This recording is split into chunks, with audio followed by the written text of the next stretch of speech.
ஞானத்தின் ஆழம், அர்த்தமுள்ள ஆன்மீகம்.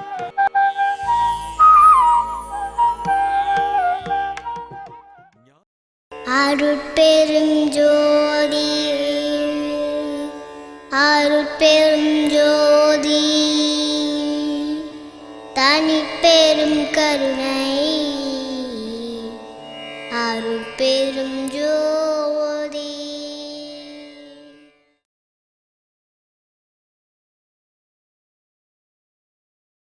அருட்பெரும் ஜோதி,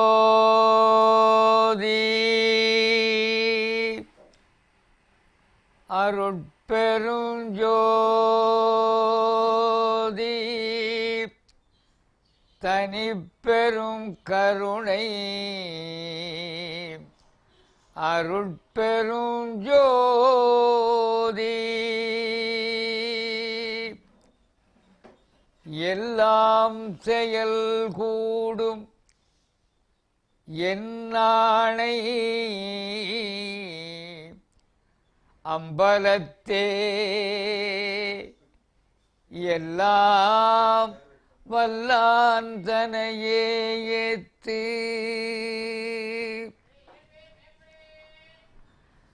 அருளாளர்களே, வள்ளற்பெருமானார் 9 ஆண்டு குழந்தையாயிருந்த காலத்தே தெய்வமணி மாலை பாடல்களை பாடினார். அது பின்னாலே அருட்பாக்களிலே பாடுகின்ற அனைத்து கருத்துக்களையும் பாயிரம் போன்று தன் அகத்தை அடக்கி இருக்கின்ற பாடல்களாகும். அவற்றுடைய ஒன்று ஒருமையுடன் எனத் தொடங்குகின்ற பாடல். அந்த பாட்டினுடைய பொருளை உள்ளவாறு உணர்ந்து உரைக்கின்ற காலத்து அந்த வயதில் அத்துணை பொருள் புதிந்த பாடல்களை எவ்வாறு இவரால் பாட இயன்றது என்பது வியப்பிற்குரிய ஒன்றாக உள்ளது. ஆண்டவனே வள்ளலாராக நின்று வாய்மொழிந்திருக்கின்றார் எனத்தான் எண்ண வேண்டி உள்ளது. அவற்றுடைய ஒன்று, ஒருமையுடன் நினது திருமலரடி நினைக்கின்ற உத்தமர்தம் உறவு வேண்டும். உள் ஒன்று வைத்து புறம் ஒன்று பேசுவார் உறவுகளவாமை வேண்டும். பெருமை பெறும் நினது புகழ் பேச வேண்டும். பொய்மை பேசாதிருக்க வேண்டும். பெருநெறி பிடித்தொழுக வேண்டும். மதமான பேய் பிடியாதிருக்க வேண்டும். மறுவு பெண்ணாசையை மறக்கவே வேண்டும். உனை நான் மறவாதிருக்க வேண்டும். மதி வேண்டும், நின் கருணை நிதி வேண்டும். நோயற்ற வாழ்வில் யான் வாழ வேண்டும். தருவமிகு சென்னையில் கந்த கோட்டத்துள்வளர் தலமோங்கு கந்த வேளே. தழ்முகத்துய்யமணி உள்முகச் சைவமணி ஷண்முகத் தெய்வமணியே.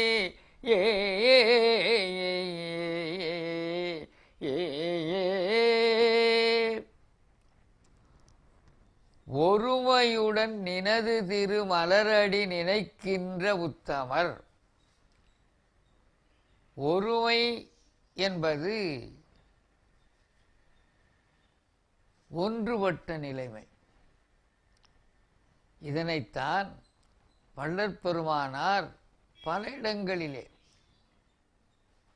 ஆண்டவனிடத்திலே வேண்டி அந்த ஒருமை மனத்தை தமக்கு அருளுதல் வேண்டும் என்ற உட்பொருளுடைய பாடல்கள் பலவற்றை பாடியிருக்கிறார்கள். அருளானான் வெண்டுதல் கேட்டருள் புரிதல் வேண்டும். அணுத்துடையும் சினம் காமம் அடையாமை வேண்டும். மருளாய உலகம் எல்லாம் மருள் நீங்கி ஞான மன்றிடத்தே வள்ளல் புனை வாழ்த்தியிடல் வேண்டும். இருளாமையுறல் வேண்டும். எமையடுத்தார் சுகம் வாய்ந்திடுதல் வேண்டும். எவ்வுயிருமின் படைதல் வேண்டும். இருளாமையுறல் வேண்டும். எவ்வுயிருமின் படைதல் வேண்டும்.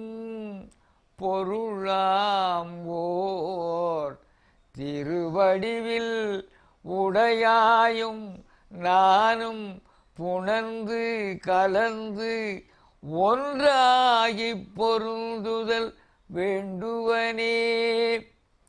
இந்த ஒருமை என்பது தன்னை மறந்து தன் நாமம் கெட்டு இறை அருளோடு இணைந்து ஒன்றாக நிற்கின்ற நிலைமையே ஆகும்.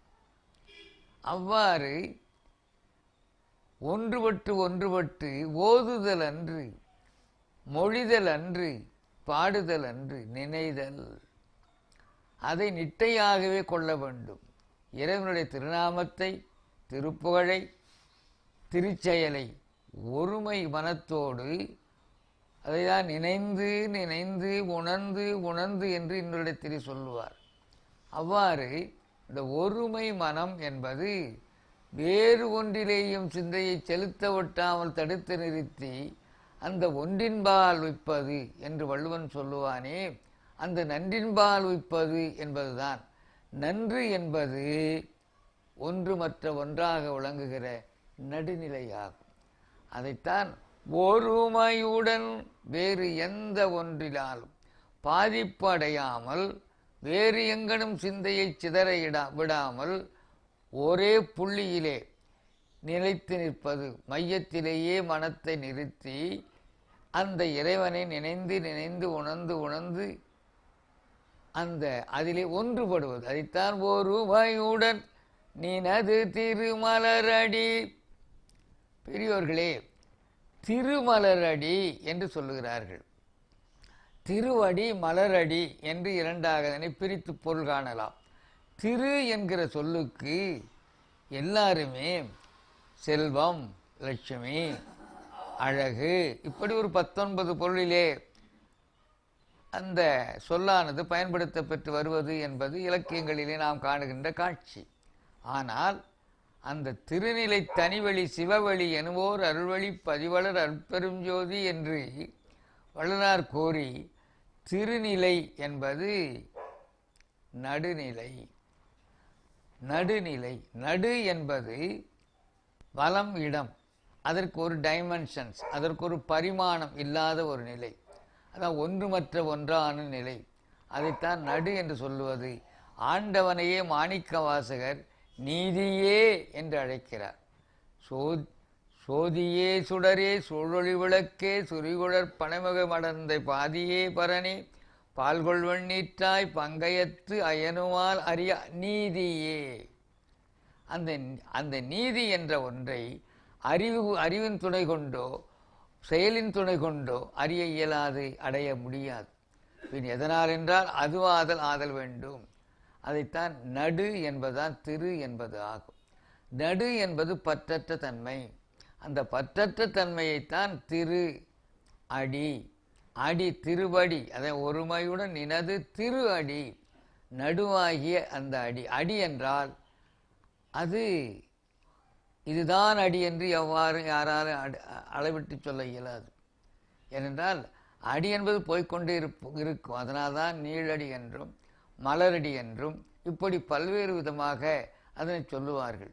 எனவேதான் அந்த நடுநிலை என்பது எங்கும் நீக்கமர நிறைந்து நின்று அதுவே எல்லாமாக இருந்தும் எந்த ஒன்றும் அதுவாக இல்லாத ஒரு தன்மையைத்தான் திருநிலை தனிவெளி சிவவெளி எனும் ஓர் அருள் வெளிப்பதிவளர் என்று. அதைத்தான் அந்த ஒன்றுமற்ற நிலை. அதைத்தான் பற்றுக பற்றற்றான் பற்றினை அப்பற்றை பற்றுக பற்றுவிடற்கு என்று வள்ளுவனும் சொல்லுவார். அந்த பற்றற்ற நிலைதான் திருநிலை.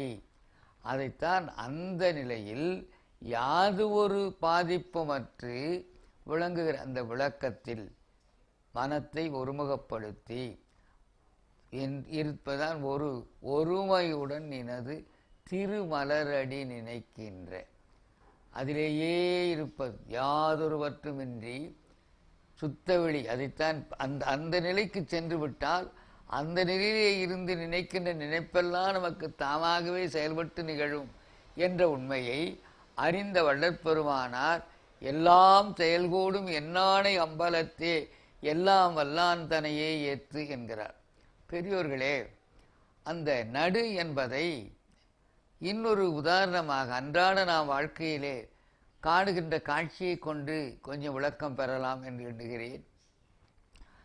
ஒரு 6 அல்லது 10 சென்டிமீட்டர் உள்ள ஒரு அளவுகோல், அந்த 10 சென்டிமீட்டரினுடைய மையம் எங்கே உள்ளது என்று ஒரு குழந்தை கேட்டால் 5 என்பார். 5 சென்டிமீட்டரிலே ஒரு நறுக்குவோமானால் இப்பொழுது எங்கே உள்ளது 2.5 சென்டிமீட்டரை அங்கே நறுக்குவோமானால் இப்பொழுது இங்கே இருக்கு 1.25. இப்படியாக அந்த அளவுகோல் முழுவதுமே சென்டர்களினால், மையத்தினால், நடுவால் ஆனதாக இருக்கின்ற உண்மையை உணரலாம். நடுவினுடைய கூட்டுத்தொகை தான் இப்பொழுது ஸ்கேலாக, அளவுகோலாக இருக்கிறது. ஆனால் அளவுகோல் நடுநிலை அன்று. அந்த வகையில் நடுநிலை உள்ளத்தோடு இறைநிலையை நினைந்து அதனோடு ஒன்றுபடுகிற அந்த தன்மையைத்தான் ஒருமையுடன் நினது திரு மலர் அடி நினைக்கின்ற என்ன, அந்த அடிதான், அந்த நடுதான் எல்லாமாக வளர்ந்திருக்கிறது, எல்லாமாக நலந்திருக்கிறது, மறந்திருக்கிறது. அதானால் எந்த ஒன்றும் இல்லை. அதனை மாணிக்கவாசகர் புணர்கிலா புணர்க்கையானே என்று சொல்லுவார். மாணிக்கவாசகர் புணர்கிலா புணர்க்கையானே, எல்லாமாகி இருந்தாலும் எந்த ஒன்றோடு நீ புணர்ந்திருக்க இல்லை, எல்லாமும் நீதான் எனினும் எதுவும் நீயாக இல்லை என்ற ஒரு கருத்தை சொல்லுகிற பொழுது புணர்கிலா புணர்க்கையானே என்கிறார். அதைத்தான் ஒருமையுடன் நினது திரு மலரடி நினைக்கின்ற உத்தமர் தம்புறவு வேண்டும். உத்தமர் என்று சொன்னால் மனித குலத்தை அதமர்கள் என்றும் மத்திமர்கள் என்றும் உத்தமர்கள் என்றும் மூன்றாக சொல்லுவார்கள். இந்த உத்தமர்கள் தன்னை பற்றி தனக்கென வாழா பிறர்க்குரியாளராக வாழுகின்ற வாழ்க்கையை வாழுகின்றவர்களைத்தான் உத்தமர்கள் என்று சொல்லுவது. இந்த நிலைக்கு இறைவன் எந்த ஒன்றையும் எதனிடத்திலேயும் எதிர்பார்ப்பதில்லை. ஒருமை உள்ளத்தோடு மனிதன் வாழுகின்ற வாழ்க்கைக்குரிய நெறியை பின்பற்றி வாழுகிற பொழுது இவனும் இறைநிலையை அடைகின்றான். ஆதலினாலே இவனும் தன்னை பற்றி எந்த விதமான எண்ணமும் எண்ணாமல் யாதொரு எதிர்பார்ப்புமின்றி பிறர் மண்ணுயிரெல்லாம் கடவுளின் வடிவம், கடவுளின் மக்கள் என்று உணர்ந்து தொண்டாற்றுகின்ற தூய உள்ளத்தினராக ஆகிப் போவான். ஆதலினாலே உத்தமர் என்று சொன்னார்கள். அத்தகையவர்களை நாம் உறவு கொள்ள வேண்டும். ஏனென்றால் எனக்கே நான் இழிந்தவனாக இழிகுணங்களினுடைய தொகுப்பாக நான் இருந்தேனே ஆயினும் அத்தகைய உத்தமர்களோடு நான் ஒன்றுபடுகிற பொழுது, அவரோடு உறவாடுகிற பொழுது என்னுடைய இழிசடை குணங்கள் எல்லாமும் கரைந்து போய் நானும் கால வெள்ளத்திலே அவர்களைப் போல ஆதற்கு உரிய வழிவகை ஏற்படும். ஏனென்றால் உயிர் சார்ந்ததன் வண்ணமாகும் என்பது அறிவியல் கோட்பாடு. எந்த ஒன்றை உயிரானது சார்ந்து நிற்கிறதோ அந்த ஒன்றின் தன்மையை ஏற்று வாழுகின்ற வாழ்க்கைக்கு உரியதாக மாறிப்போகும். எனவேதான் உத்தமர்தம் உறவு வேண்டும். உள் ஒன்று வைத்து புறம் ஒன்று பேசுவார் உறவு கலவாமை வேண்டும். வள்ளுவனை பார்த்து ஒருவர் கேட்கிறார், ஐயா, இந்த உலகத்திலே எதையா கொடுமையானது என்று. அவர் சொல்லுகிறார், இந்த பேச்சுக்கும் செயலுக்கும் இடையே வேறுபட்டு நிற்கின்றவர்களுடைய உறவு இருக்கிறது. கனவிலும் எண்ணாது மன்னோ சொல்வேறு வினைவேறுபட்டார் தொடர்பு என்று வள்ளுவர் சொல்லுகிறார். உலகத்திலே இன்னா துன்பங்கள் ஏற்படுவதற்கு அடிப்படை காரணமே இத்தகைய இரட்டை மனம் கொண்டவர்களின் வாழ்க்கை முகிழ்ந்து வருகின்ற காரணம்தான் என்ற கருத்தை வள்ளுவர் சொல்லுவார். எனவேதான் நான் யாரை நான் சென்று அவ்வாறு இருக்கிறார்கள் என்று எனக்கு யாரை பாகுபடுத்தி பார்க்க இயலாது இறைவா. நீ எனக்கு அத்தகைய நிலையை இன்னொரு இடத்திலே கயவரை கூடாதருள். என்னுடைய காட்சிக்கு எல்லாரும் நல்லவர்களாகத்தான் தோன்றுகிறார்கள் என்றாலும் ஆண்டவனே, அத்தகையவர்கள் கயவர்களாக இருக்கிறவர்கள் என்னை அணுக ஒட்டாதவாறு தடுத்து நிறுத்தக்கூடிய பெருமை உன் கரத்திலே உள்ளது, உன் கருணையிலே உள்ளது. ஆதலின் அவர்களை அத்தகையவர்களை உள்ளொன்று வைத்து புறம் ஒன்று பேசுகின்ற தன்மையுடையவர்கள் என்னை நெருங்க ஒட்டாமல் தடுத்து நிறுத்தி காத்தருள வேண்டும் என்று சொல்லுகிறார். அதான் உள்ளொன்று வைத்து புறம் ஒன்று பேசுவார் உறவு கலவாமை வேண்டும், பெருமை பெரும் நினது புகழ் பேச வேண்டும். இடையராது சொல்லுதல், புகழ் புரிந்தார் மாட்டு புரிதல் என்றால் இடையராது அந்த புகழை சொல்லிக்கொண்டே இருத்தல். ஏனென்றால் எந்த ஒரு எந்த சொல்லை இடையராது சொல்லி சொல்லி சொல்லி சொல்லி பழக்கப்படுகிறதோ அந்த பழக்கம் வழக்கமாகி வழக்கம் வாழ்க்கையாக மாறிப்போகும். எனவே இறைவனுடைய புகழை நாம் சொல்லுவது என்பது அதனாலே அவருக்கொன்றும் லாபம் இல்லை என்றாலும் நமக்கு அதனாலே பெரிய ஒரு ஈட்டம் வரும். காரணம், அந்த ஒரு புகழை சொல்ல சொல்ல சொல்ல அந்த புகழ்மொழியினுடைய தன்மைகள் எல்லாம் நம்மையும் அறியாமலேயே நம்மை வந்து பற்றி கொண்டு நம்மையும் உயர்த்தும் ஆதலினாலே அவை பெருமை பெறும் நினது புகழ் பேச வேண்டும், பொய்மை பேசாதிருக்க வேண்டும். இந்த பொய் என்று சொல்லுவது வள்ளுவர் சொல்லுவாரே, யாதொன்றும் தீமையில்லாது சொல்லல் வாய்மை எனப்படுவது யாது எனின் யாதொன்றும் தீமையில்லாது சொல்லல். எவ்வகையிலேயும் எவ்விடத்தும் எக்காலத்தும் நம் வாய்மொழியினாலே பிறர்க்கு எவ்வகையிலேயும் தீங்கு ஏற்படா வகையில் வாழ்க்கை அமைத்துக் கொள்வதுதான் வாய்மை வாழ்க்கை என்று சொல்லுகிறார். அதுவே போல இந்த பொய்மை பேசாதிருத்தல் வேண்டுமென்றால் வாய்மை பேசுதல் வேண்டும். வாய்மை பேசுதல் என்றால் எவ்வகையிலேயும் என் நாவானது பிறருடைய வாழ்க்கையிலே இன்னலை விளைக்கின்ற வகையில் இயங்கக்கூடாது என்று சொல்லுகிறார். அதைத்தான் பொய்மை பேசாதிருத்தல் வேண்டும், பெருநெறி பிடித்தொழுக வேண்டும். பெருநெறி என்றால் என்ன? திருவாசகத்திலே பெருந்துறை என்று வரும், பெருந்துறை என்று வரும். இந்த பெருந்துறை என்பது பெரிய நெறி, பெரிய வழி. இந்த பெரிய வழி என்பது எது? பெருமை என்பதற்கு, பெரியது என்பதற்கு ஏது அளவு? எனவே உயர்வர உயர்நலம் உடையவன் எவனவன் என்று நம்மாழ்வார் சொல்லுவார். அந்த பெருநெறி என்பது அதாவது சுருள்விரி உடைமனச் சுழலெலாம் மறுத்தனது என்னை என்று சொல்லுவார். இந்த விரிந்து விரிந்து விரிந்து போகிற பொழுதும் இங்கே கொண்டு போய்விடும் என்றால் வரம்பில் நிலையிலே கொண்டு நிறுத்தும். குவிந்து குவிந்து குவிந்து சுருங்கி சுருங்கி சுருங்கி போகிற பொழுதும் வரம்பில் நிலையிலே கொண்டு நிறுத்தும். வரம்பில் நிலை என்பது இரண்டு அன்று ஒன்றுதான், அதான் இன்ஃபினிட்டி.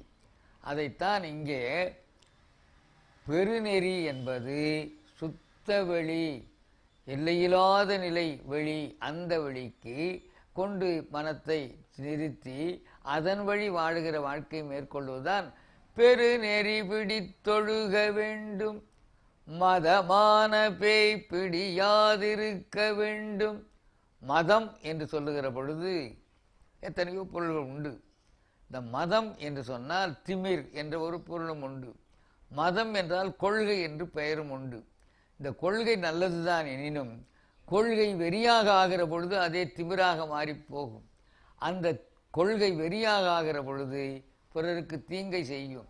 ஆனால் உண்மையிலேயே மதம் என்பது பிறருக்கு, இந்த கொள்கை என்பது பிறருக்கு தீங்கு செய்யாத தன்மைதான். அதைத்தான் ஆன்று அவிந்து அடங்கிய கொள்கை சான்றோர் என்று பேசுவார்கள். அவர்கள் எல்லோருமே இந்த மதமான பேய் என்பது எந்த வகையிலேயும் ஏற்றத்தாழ்வு கற்பித்து வேறுபாட்டு உணர்வோடு இருப்பது அன்று. அப்படி இல்லாமல் அந்த மதத்தோடு வாழுகிறான் என்றால் வேறுபாட்டு உணர்வை தன் அகத்தே நிறுத்தி பாகுபடுத்தி வாழுகிற வாழ்க்கைக்கு உரியவனாக விளங்குவதுதான் அவன் அந்த மத வாழ்க்கை. அந்த மதத்தை மதமான பேய் என்பது வேறுபாடற்ற தன்மை. அதான் ஒன்றெனக் காணும் உணர்வு என்றுருமோ என்பது வள்ளலாருடைய வாக்குத்தான். எல்லாவற்றையும் ஒன்றெனக் காணுகிற காட்சிக்குரியவராக மாற்றி மனத்தை உயர்த்த வேண்டும் என்று இறைவனிடத்திலே வேண்டுகிறார். அது மதமான பேய். அந்த வேறுபாட்டு உணர்ச்சி வந்துவிட்டால் எவ்வகையிலே அது ஏற்பட்டாலும் பகைமையை அல்லது பிறரை துன்புறுத்துகிற நிலைமையை உருவாக்கிவிடும். எனவேதான் எல்லாம் ஒன்று எனக் காணும் உணர்வு உணர்ச்சி என்றுமோ என்று வள்ளலார் பெரிதோரிடத்திலே வேண்டுகிறார். அதைத்தான் அதற்கு எதிராக உள்ளது மதமான பேய், வேறுபாட்டுணர்வு வளர்க்கின்ற வளர்ச்சி நிலை. மதமான பேய் பிடியாதிருக்க வேண்டும், மறுவு பெண்ணாசையை மறக்கவே வேண்டும். இங்கே ஒரு இடர்பாடான ஒரு செய்தி. பெண் இல்லை என்றால் வள்ளலார் எங்கே, நீங்கள் எங்கே, நாங்கள் எங்கே? ஆனால் பெண்ணாசையை மறக்கவே வேண்டும் என்கிறார் என்றால் எப்பொழுதுமே நேரிடையாக ஒரு சொல்லை பார்க்கக்கூடாது.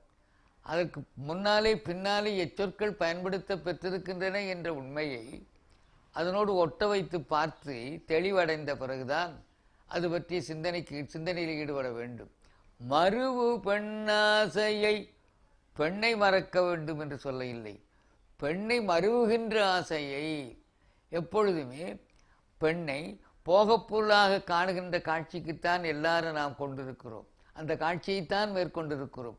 அவ்வாறு அன்றி மறுவு பெண்ணாசையை மறக்கவே வேண்டும், அதை மட்டும் மறக்க வேண்டும், மறக்கவே வேண்டும். மறுவுதல், பெண்ணோடு மருவி வாழுகிற வாழ்க்கைத்தான் மனிதன் பெற்ற வாழ்க்கையினுடைய உன்னத பேறு என்று உண்ணி வாழுகின்ற நிலை இன்று உள்ளது. எனவே அவ்வாறு அன்றி தாய்மையாக தெய்வமாக பெண்ணை வணங்குதல் வேண்டும் என்பதை மறுவு பெண்ணாசையை, பெண் மறுவும் ஆசையை மறக்கவே வேண்டும், உனை நான் மறவாதிருக்க வேண்டும். அந்த பெண்ணை காணுகிற பொழுதே உன்னை காணுகிற காட்சி, தெய்வத்தை காணுகிற காட்சி என் உள்ளத்திலே தோன்றி எழ வேண்டும்.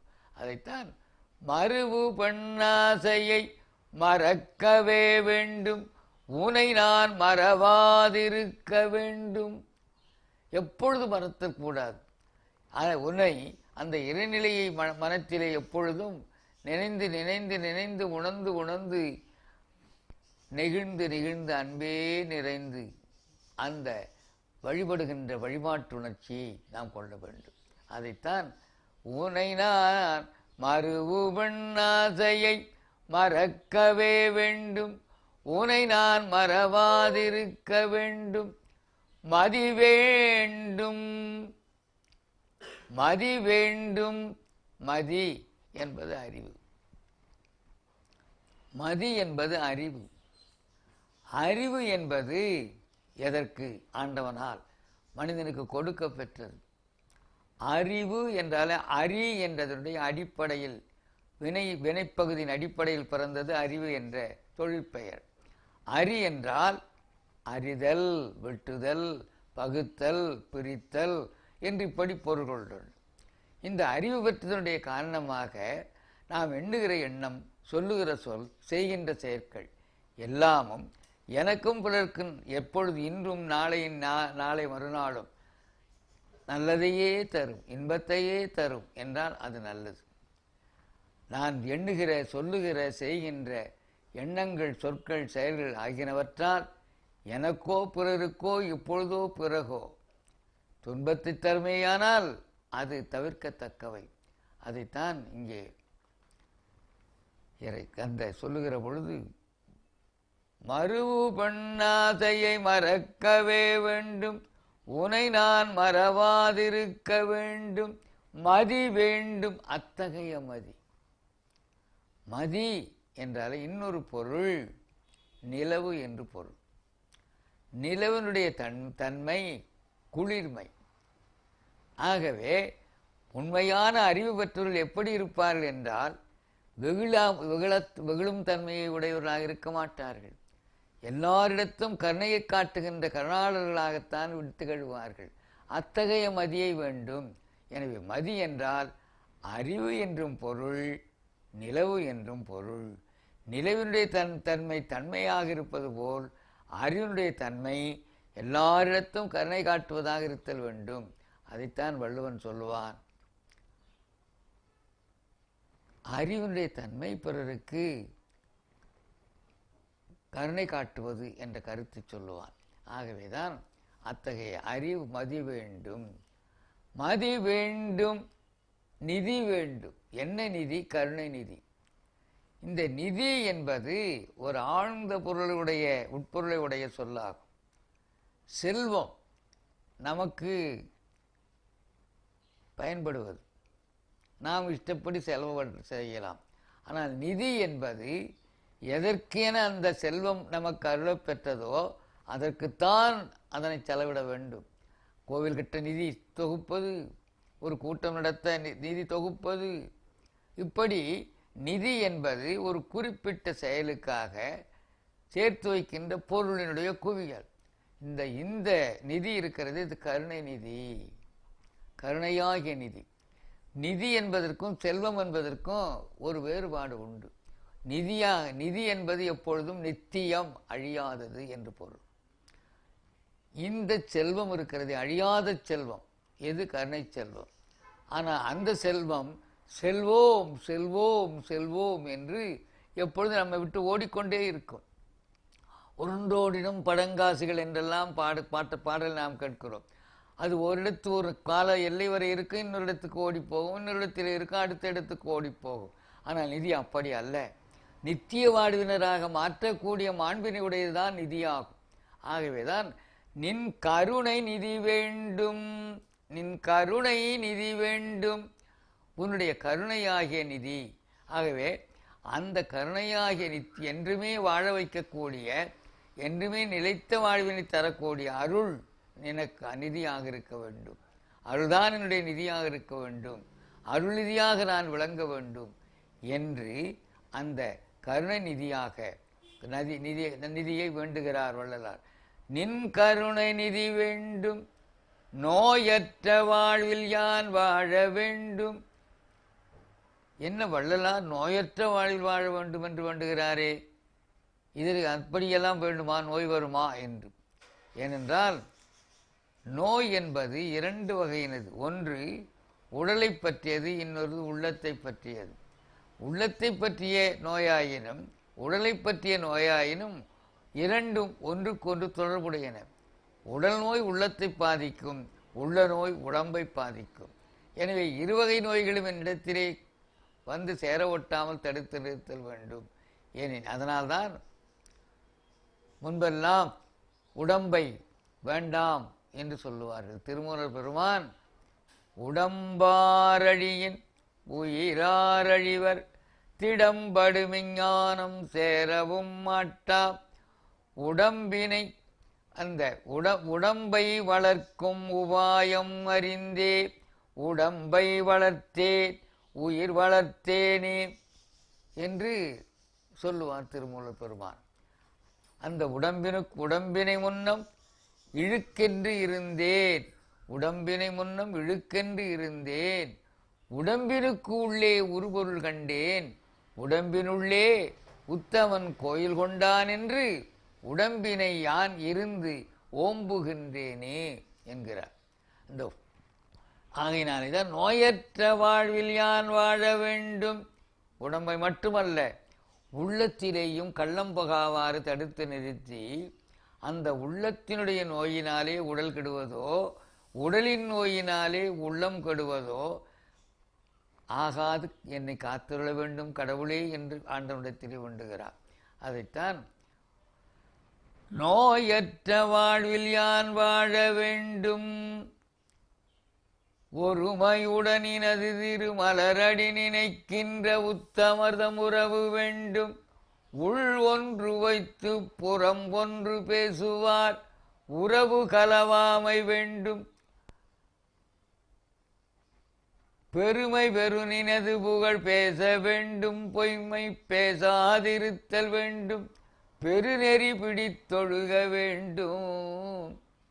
இந்த பெருநெறி என்பதை இன்னொரு கொஞ்சம் அழுத்தம் கொடுத்து சொல்ல வேண்டும். திருவாசகத்திலே ஈடுபட்ட ஒரு பெருமகனார் இந்த திருவாசகம் எந்த நிலையை கொண்டு சென்று சேர்க்கும் என்பதை அனுபவித்து ஒரு பாடலாக பாடியிருக்கிறார்கள். அந்த பாடலாக பாடிய பாட்டின் பொருள் திருவாசகத்தை உள்ளவாறு உணர்ந்து உணர்ந்து ஓதி ஓதி அதிலேயே நிலைத்து நின்று நின்று அவ்வழி வாழுகின்ற வாழ்க்கை மேற்கொள்ள கொள்ள அது எங்கே கொண்டு சேர்க்கும் என்றால் பெருநெறியிலே சேர்க்கும் என்கிறார். தொல்லையிரும் பிறவி சூழும் தலை நீக்கி அல்லல் அறுத்து ஆனந்தமாக்கியதே எல்லை மறுவா நெறி அளிக்கும் வாதமூர் எங்கோர் திருவாசகம் என்னும் தேர். அதுதான் எல்லை மறுவா நெறி என்பதான் பெருநெறி. எல்லை மறுவா நெறி என்பதான் பெருநெறி. அந்த நெறிக்கு சென்று விட்டால், அந்த நெறியிலே நிலைத்து வாழுகின்ற வாழ்க்கையை மேற்கொண்டு விட்டால் தொல்லை இரும்பிறவி சூழும் தலை நீங்கும், அல்லல் என்பது இல்லாமற் போகும், ஆனந்தம் என்பதே எப்பொழுதும் நிலைத்த பேராக நமக்கு நிகழும், எல்லை மறுவா நெறி அளிக்கும் வாதவூர். ஆகவேதான் அத்தகைய நிலையை, அதைத்தான் சாவாத நிலை, சாகாதவனே சன்மார்க்கி என்கின்றார். இந்த பெருநெறி பிடித்தொழுகின்ற காலத்தை தான் சன்மார்க்கியானவன் சாகாத நிலைக்கு சென்று சேருகிறான். எனவே அதைத்தான் பெருநெறி என்று சொல்லுகிறார் வள்ளலார். பெருநெறி பிடித்தொழுக வேண்டும், மதமான பேய் பிடியாதிருக்க வேண்டும், மதி வேண்டும் நிதி வேண்டும், நின் கருணை நிதி வேண்டும், நோயற்ற வாழ்வில் யான் வாழ வேண்டும், தருமமிகு சென்னையில் கந்த கோட்டத்துள் வளர் தலமோங்கு கந்த வேளே, கள்முகத் துய்யமணி உள்முகச் செய்வமணி ஷண்முகத் தெய்வமணியே. இங்கே ஒரு ஐயவினாய் எழலாம். வள்ளலார் ஜோதி வழிபாடுதான் ஆதி வழிபாடு என்று எண்ணி ஜோதியை வழிபட வைத்தாரே, இங்கே முருகனை பாடுகிறாரே. நீங்கள் அந்த பாடல் தன்னுடைய விளக்கம்தான் பின்னாலே வந்தது. எல்லா பாடல்களுடைய முன்னுரையாக பாயிரமாக இந்த தெய்வமணி மணிப்பாடல்கள் தெய்வமணி மாலை பாடல்கள் உள்ளன என்று கூறுகிறீர்களே, என்ன பொருத்தம் என்று நீங்கள் கேட்கலாம். வள்ளலார் தியானம் செய்கிற பொழுது அந்த தியானத்திற்கு வெறுமையிலே தொடங்கக்கூடாது.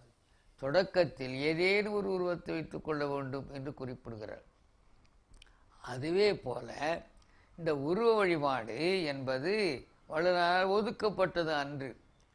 அது வேறு தலைப்பிலே பேசுகிற பொழுது ஏன் ஒளி வழிபாட்டை அவர் புரித்தி சொல்லி சென்றிருக்கிறார் என்பதை பார்ப்போம். இந்த முருகனிடத்திலே ஆழ்ந்த ஈடுபாடு, ஒரு உருவத்திலே ஆழ்ந்த ஈடுபாடு, அதையே நினைந்து நினைந்து உணர்ந்து உணர்ந்து அகத்திலே நிறுத்தி நிறுத்தி நிறுத்தி அதன் மீது நினைவு நிறுத்தி நிலைக்க நிலைக்க நிலைக்க கால வெள்ளத்தில் நினைக்கின்ற நான் இல்லாமல் போவேன். நினைக்கின்ற நான் இல்லாமல் போகிற பொழுது இருப்பதெல்லாம் முருகனுடைய திருவுருவமே ஆகும். காண்பனையெல்லாம் அவையே போறல் என்ற கருத்துக்கு ஒப்ப எதை பார்த்தால் எனக்கு முருகனாக தெரிய வரும். அதையே இன்னும் ஆழமாக சிந்திக்க சிந்திக்க சிந்திக்க அதன் மீது நினைவை நிறுத்தி நிலைக்க நிலைக்க நிலைக்க முருகனும் இல்லை. அந்த முருகனும் இல்லாத ஒரு சுத்த வெளிநிலைக்கு மனமானது சென்று சேர்ந்து விடும். ஒளிவெளி நிலையை அப்பொழுது அவன் உணர்ந்து உயருவான். ஆகவேதான் இது ஒரு படிநிலை என்பதற்காகத்தான் அந்த தருமமிகு சென்னையில் கந்த கோட்டத்துள் வளர் தலமோங்கு கந்த வேளே, தள்முகத் துய்யமணி உள்முகச் செய்வமணி ஷண்முகத் தெய்வமணியே. இந்த நிலையை போகிற பொழுது அனுபவிக்கிறார் வள்ளலார் ஒரு இடத்தை. ஒரு நாள் தியானத்திலே இருக்கிறார். இருக்கிற பொழுது அவருக்கு ஒரு காட்சி, ஒரு உருவக் காட்சி வருகிறது. அந்த உருவக் காட்சி வந்தவுடனேயே இவர் எழுந்து நின்று அமர்ந்திருங்கள் என்று அந்த உருவத்தை வேண்டுகிறார். அப்பொழுது அந்த உருவம் இவரை கேட்கிறது, இந்த புறத்திலே நடத்துகிற சடங்கு எனக்கு தேவையில்லை, உன் அகத்திலே எழுந்து நிற்கின்ற அகந்த கிழங்கு அடியோடு அகழ்ந்து எரிந்து விடுவாயாக. அந்த அகந்த கிழங்கை அகழ்ந்து எடுத்து எரிந்து விட்டால் அங்கே நீ உன்னை காணலாம், என்னை காணலாம் என்கிற காட்சியை என்ற கருத்தை சொல்லுகிறார். அப்பொழுது அவ்வாறு எரிந்து விடுகிற பொழுது அவர் பெற்ற அனுபவத்தை ஒரு பாட்டிலே சொல்லுகிறார். ஓங்காரங்கனை மீது நான் இருந்த தருணம் உவந்து எனது மணவாளர் சிவந்த வடிவகற்றி இங்கார பழிக்குறு கொண்டு என் எதிரே நின்றார். இருந்தருள்க என எழுந்தேன், எழுந்திருப்பது என்கொல் ஆங்கார மொழி என்றார், அகங்காரம் மொழி என்றார், ஆங்காரம் மொழி என்றார். ஒழிந்திருந்தேன் அப்போ அவர் நானோ நான் அவரோ அறிந்திலேன் முன் குறிப்பை. ஓங்கார இரண்டுருவும் ஒன்றானோம் தோழி உற்ற அனுபவம் பெற்ற பெருவெளியே, பெற்ற பெருவெளியே, பெற்ற பெருவெளியே.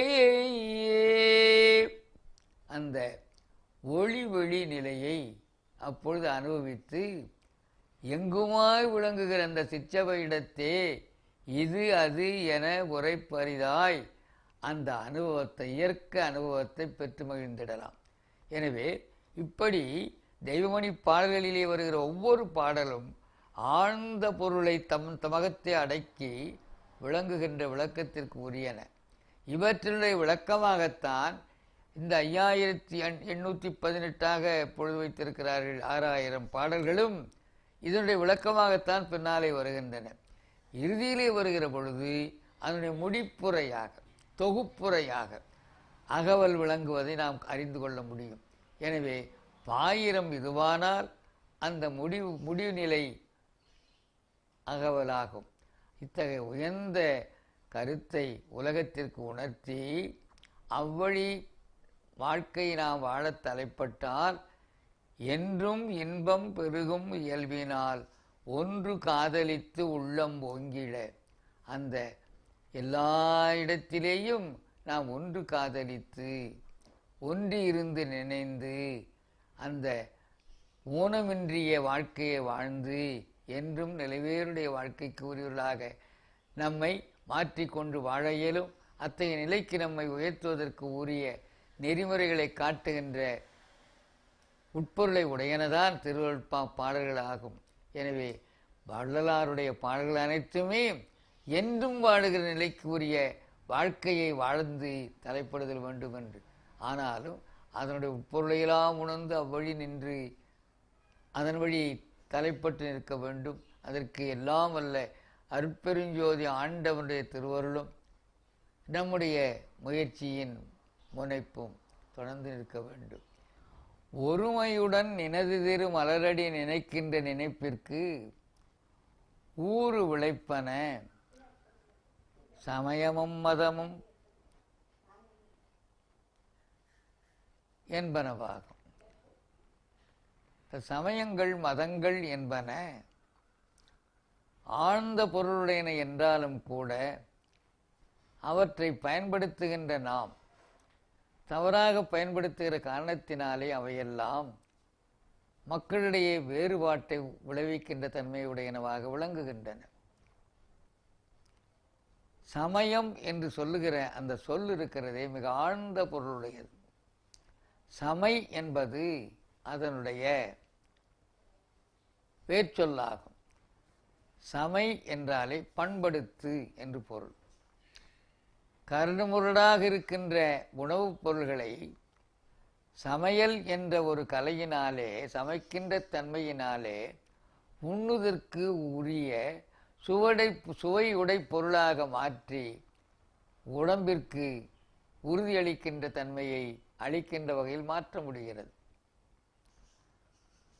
பெண்ணாக பிறந்தவள் தாய்மை தன்மையை உடைய நிலைக்கு உயர்கிற ஒரு பருவத்தை சமைதல் என்று சொல்லுவார்கள். ஏனென்றால் பெண் என்றால் அவளுக்கு தாய்மை பேறு தான் பெண்ணினுடைய சிறப்பு.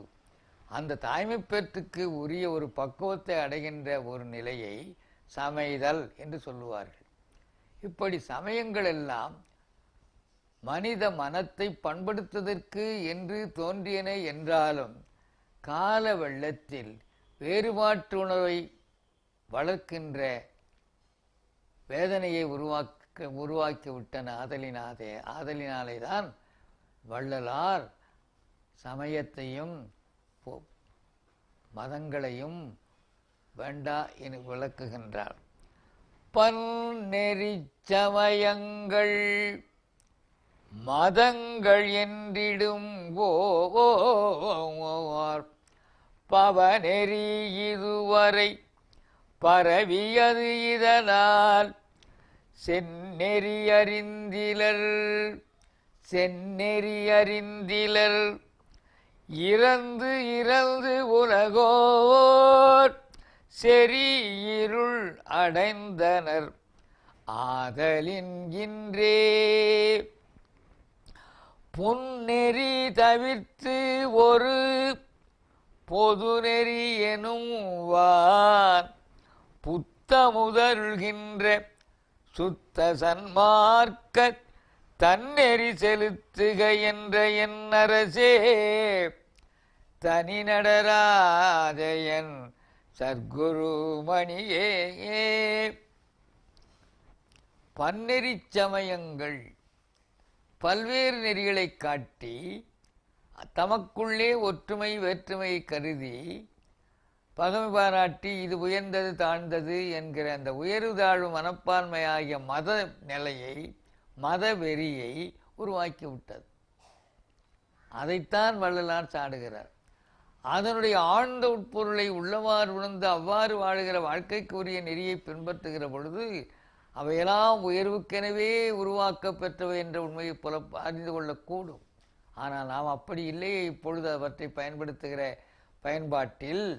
ஆகையினாலே தான் பன்னெறி சமயங்கள் மதங்கள் என்றிடும்போர் பவநெறி, பாவம் என்று சொல்கிறார். பவநெறி பாவநெறி மட்டுமல்ல, மீண்டும் மீண்டும் இறந்து பிறந்து வாழ்கிற வாழ்க்கையிலே கொண்டு செலுத்துகிற நெறிகள் இந்த சமய நெறிகள் என்கிறார். பவநெறி இதுவரை பரவியது இதனால் செந்நெறி அறிந்திலர் இறந்து உலகோர் செறி இருள் அடைந்தனர் என்று பேசுகிறார். ஆகவே மனமிலா பெருவாழ்விலே மனிதன் என்று சொன்னாலே மன்னிதன் என்று அதனை பிரிக்கலாம். நிதம் என்றால் என்றும் இருப்பது, நித்தம் என்பது நித்தியம் என்றால் என்றும் இருப்பது, அழியாதது. எனவே மண் என்ற சொல்லுக்கே நிலைவேறுடைமை என்று பொருள்.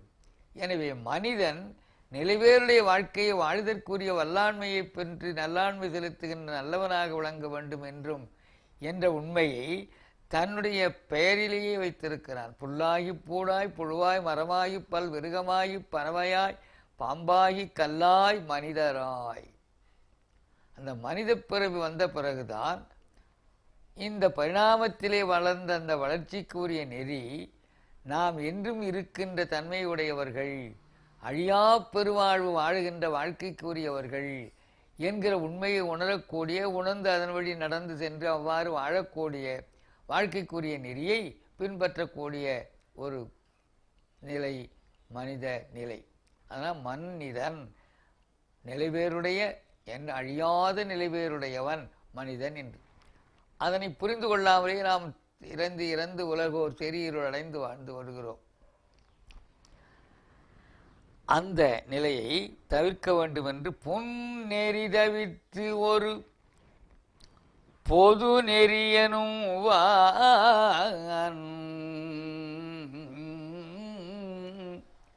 பொது நெறி. பொது என்றாலே சார்பிலாத்தன்மை. சார்பிலாத்தன்மை என்பதுதான் பொது. எந்த ஒன்றின் மீதும் சார்தல் இல்லை. அந்த மனிதன் சார்ந்து வாழுகின்றவன் தானே என்றாலும் கூட வள்ளுவர் சொல்லுவார், சார்பு உணர்ந்து சார்பு கட ஒழுகின் மற்றடித்து சார்தரா சார்தரும் நோய்.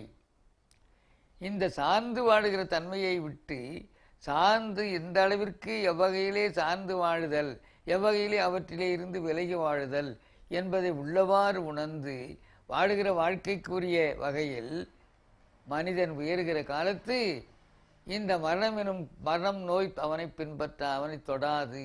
வள்ளுவரும் சொல்லுவார், சார்பு உணர்ந்து சார்பு கட ஒழுகின் மற்ற அடித்து சார்தரா சார்தரும் நோய் என்று சொல்லுவார்.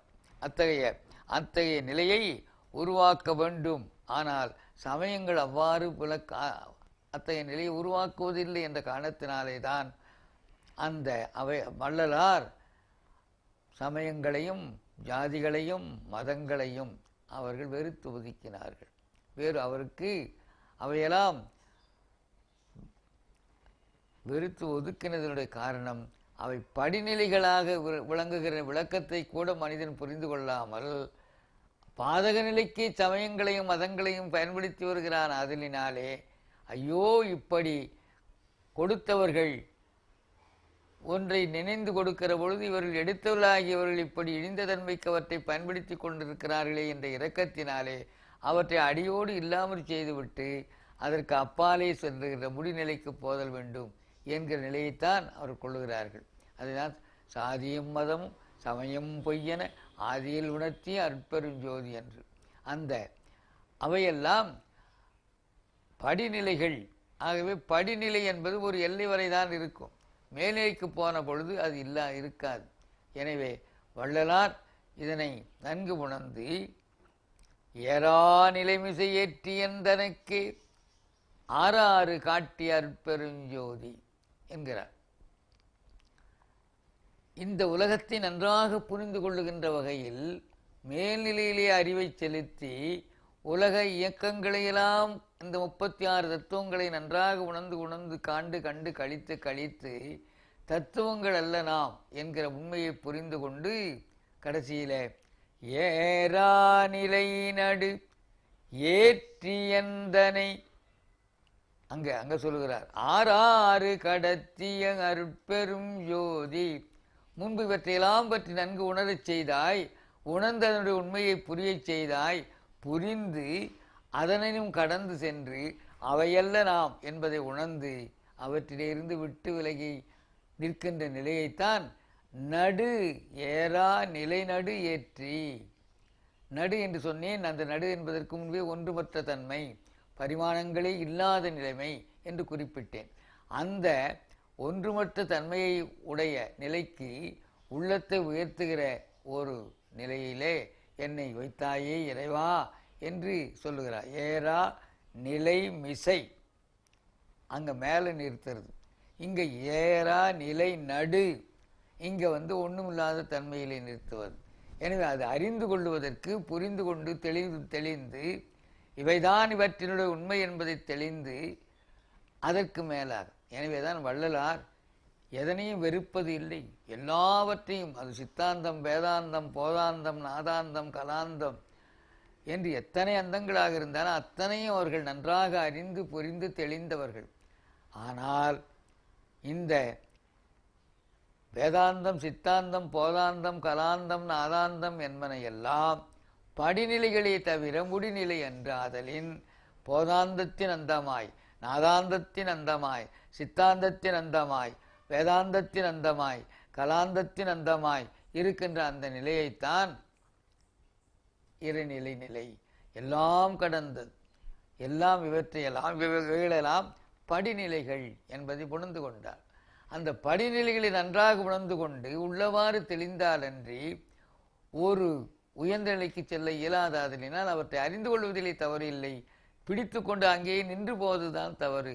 நின்று நான் எனது என்கிற அகங்கார மமகார உணர்ச்சிகளை வளர்த்து கொள்வதுதான் தவறு என்ற கருத்தை சொல்லுவார்.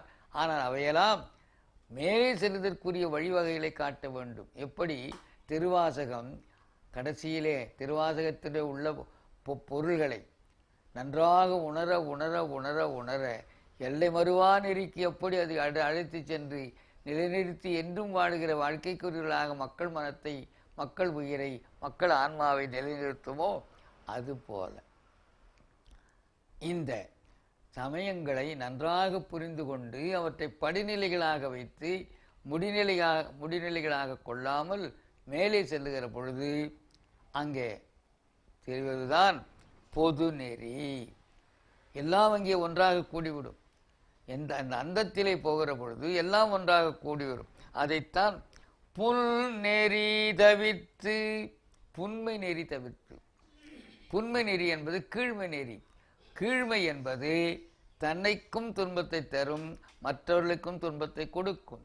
அவ்வாறு எவ்வகையிலேயே யாதொரு துன்பமும் ஏற்படா வண்ணம் நல்வாழ்வை வாழ்வதற்குரிய இன்பத்தையே வளர்க்க வல்ல நெறி இருக்கிறதே, அதுதான் நன்னெறி. அதைத்தான் அந்த நன்னெறியை புல் நெறி தவிர்த்து ஒரு பொது நெறி எனும் வான் புத்தமூதருள்கின்ற சுத்த சன்மார்க்க நன்னெறி செலுத்துக. சன்மார்க்க நன்னெறி. இந்த புன்னெறி என்பது புன்மை நெறி. புன்மை நெறியை விட்டுவிட்டால் நன்மை நெறி. நன்மை என்பது அந்த நன்மை நன்று தீது எனகறியாய் நன்றாய் ஞானம் கடந்தது. இந்த நல்லது கெட்டது என்பது இல்லை. ஆனால் நல்லது கெட்டது இல்லை என்பது ஒன்று. நன்று என்றாலே இறைநிலை, ஒன்றுமற்ற தன்மை என்று பொருள். நன்றுடையானை தீயதிலானை என்று பாடுவார் ஞானசம்பந்தர். அதை வள்ளுவர் நன்றின்பால் உய்ப்பது அறிவு என்பார். நன்றின்பால் உய்ப்பது அறிவு என்பார். சென்ற விடத்தால் தீது ஒரி நன்றின்பால் உய்ப்பது அறிவு. நன்றின்பால் என்றால் அந்த ஒன்றுமற்ற ஒன்றாக விளங்குகிற இறைநிலையாம் திருவடி நிலையிலே நிலைத்து வைக்கின்ற தன்மைதான் நன்றின்பால் வைப்பது. அதைத்தான் திருக்குறளிலே முதல் 10 பாடல்கள் கடவுள் வாழ்த்து என்ற தலைப்பிலே வருகிற பொழுது 7 திருக்குறளிலே திருவடி பற்றித்தான் சொல்லப்பட்டுள்ளது.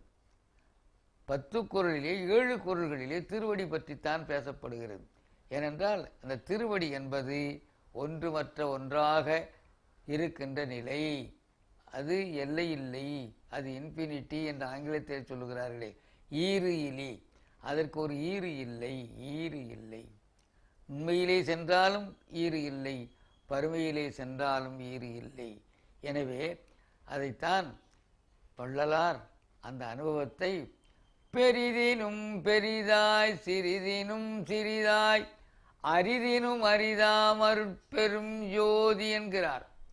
அந்த நிலைக்கு நாம் செல்லுகிற பொழுது ஒன்றுமற்ற ஒன்றாக விளங்குகிற அந்த உன்னத நிலையை உணர்ந்து அதிலே ஒன்றுபட்டு என்றும் இன்பம் பெருகும் இயல்பிலே வாழ்ந்து கொண்டிருக்க முடியும். அழியாத வாழ்வினை வாழ்ந்து கொண்டிருக்கும். அதைத்தான்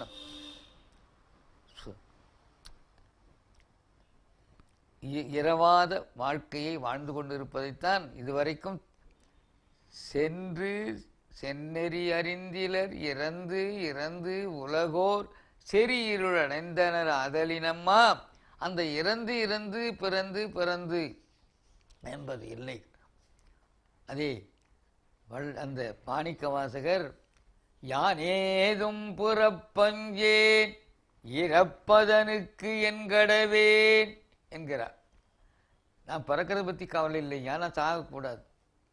அந்த இறப்பது என்னிடத்தில் இருக்கக்கூடாது, அதுக்கு என்னையா பண்ணுவனா என்று வேண்டுகிறார். அப்போ இரவாத வாழ்வு இருக்குமானால் பிறவாத வாழ்வை தாமாக வந்துவிடும். ஆகவே யானேதும் பிறப்பு அஞ்சேன் இறப்பதனுக்கு என்கடவேன். பிறந்த வள்ளலார் என்றும் இன்றும் நம்மிடையே வாழ்ந்து கொண்டிருக்கிறார் என்றால் அவர்கள் இரவாத அதை மூவாத நோவாத சாவாத வாழ்க்கை வாழ்ந்து கொண்டிருப்பவர்கள். அந்த வாழ்க்கையைத்தான் தன்னை சார்ந்துள்ள துணை பேரும் பெற்று மகிழ்ந்திட வேண்டும் என்றுதான் பரம்பொருளிடத்திலே வேண்டுகிறார். எமை அடுத்தார் சுகம் வாய்ந்திடுதல் வேண்டும், எவ்வுயிரும் இன்படைதல் வேண்டும் என்று. அதைத்தான் இங்கே புன்னெறி தவிர்த்து ஒரு புத்தமுது எனும்பான், புன்னெறி தவிர்த்து பொது நெறி எனும்வான், பொது நெறி எனும்வான் புத்தமுது அருள்கின்ற சுத்த சன்மார்க்க நன்னெறி. அந்த நன்னெறியானது எல்லா இடத்தும் சென்று பரவுதல் வேண்டும். எல்லா இடத்தும் சென்று பரவுவதற்கு மாறாக ஒவ்வொரு உள்ளத்திலேயும் அந்த நன்னெறி நிலைத்து நிற்க நிற்க ஒவ்வொரு அந்த உன்னத வாழ்க்கை உணர்ந்து உணர்ந்து எல்லா உயிர்களும் இன்புற்றிருக்கின்ற நிலையில் தன் எண்ணம் சொல் செயல் ஆகியனவற்றை மாற்றிக்கொள்ளுவார்கள். அதுவாகவே எல்லாருக்கும் இன்பம் தருகின்ற எண்ணங்கள், இன்பம் தருகின்ற சொற்கள், இன்பம் தருகின்ற செயல்கள் தான் அவருடைய வாழ்க்கை வழிமுறையாக இருக்கும். அத்தகைய உயர்ந்த நிலையை உருவாக்குகின்ற வேட்கைதான் வள்ளற் பெருமானுக்கு இருந்தது. சேரவாரும் சகத்தீரே என்று எல்லாரையும் அழைத்து, இவற்றிலே நீங்கள் சேர்ந்து சேர்ந்து ஏன் இப்படி இறந்து இறந்து பிறந்து பிறந்து மாறி மாறி துன்பத்திற்கும் இன்பத்திற்கும் ஆளாகி ஆளாகி தவிக்கிறீர்கள்? என்றும் இன்பம் பெருக இருக்கும் இயல்பை பெற்று வாழுகிற வாழ்க்கைதான் உங்கள் வாழ்க்கை என்பதை வழிகாட்டியிருக்கிறார்.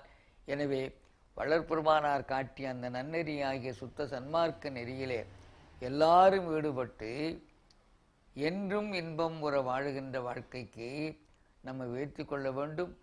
அதற்கு உரிய வகையிலே நம்முடைய எண்ணம் சொல் செயல் ஆகியன அனைத்தும் அமைதற்குரிய வகையில் வள்ளற்பெருமானுடைய திருவருளும் அருட்பேராற்றலாம் அருட்பெருஞ்சோதி ஆண்டவனுடைய திருவருளும் நமக்கு துணை நிற்க வேண்டும் என்று வேண்டிக் கொள்வோம். அருட்பெருஞ்சோதி அருட்பெருஞ்சோதி தனிப்பெரும் கருணை அருட்பெரும் ஜோதி.